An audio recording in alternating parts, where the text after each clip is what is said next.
this thing was going to be called the Revolution, and then they changed the name to Wii? Well, they did that for two reasons. One, because the vowel to consonant ratio just wasn't high enough in Revolution. And two, because there was already a revolution underway. It certainly wasn't because of this thing. Get out of here, Wii. The revolution already existed, and it came in teal and magenta. Nonetheless, this one claims to do a lot of stuff. I mean, look at that. There's a whole list of functions and performance features that it claims to do. Although, I gotta tell you, I'm a bit skeptical. Partly because, you know, it's a cheap knockoff console, freaking $5. But also because the damn thing's so tiny. I mean, look at that. You know, like a lot of these cheap Chinese knockoff consoles, the Revolution just kind of feels cheap. It feels kind of flimsy.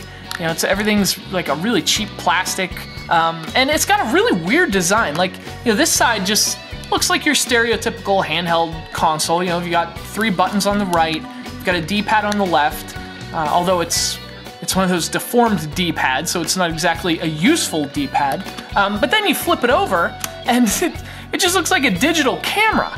But nonetheless, here's the menu, a line of icons, each one representing a different function of the Revolution. So here's the camera, the video recorder. Yes, it does record video. It's got a bunch of pre-installed games, 55 built in, your system setup, then your video player, and your audio player, and your picture viewer. So you actually have to view the stuff that you shoot in a separate little app. So you have the camera, and you have your video, and you have your apps for viewing what you've shot. But again, this is a game console, well, at least in theory. So let's check out some of the games. There are 55 of them. There's got to be at least one that's enjoyable. Let's cross our fingers.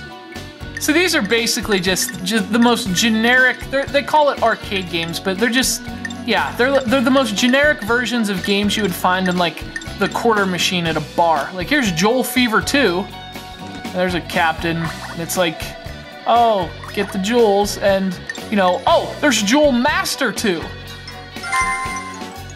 which is just, what is this?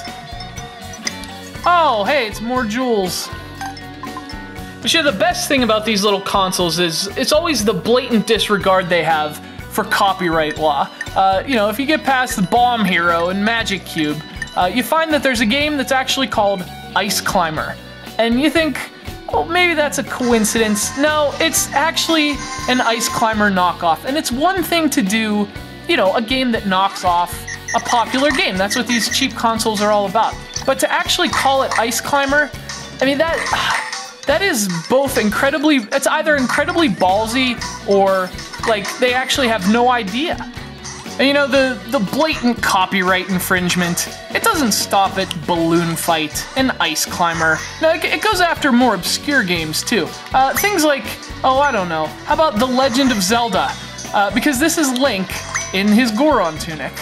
And oh, just to make sure, you know, to clear up any confusion, the game's called Hero Legend.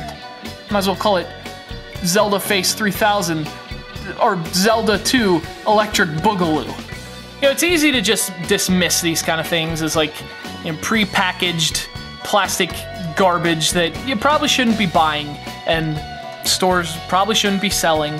But of all the ones we've played, I gotta tell you, this is one of the better ones. In fact, I'd go out on a limb and say it's probably the best I've played. I would buy it for a child. And then when they broke it, I wouldn't feel bad. This was me working on a review. Actually, let's look at some other stuff.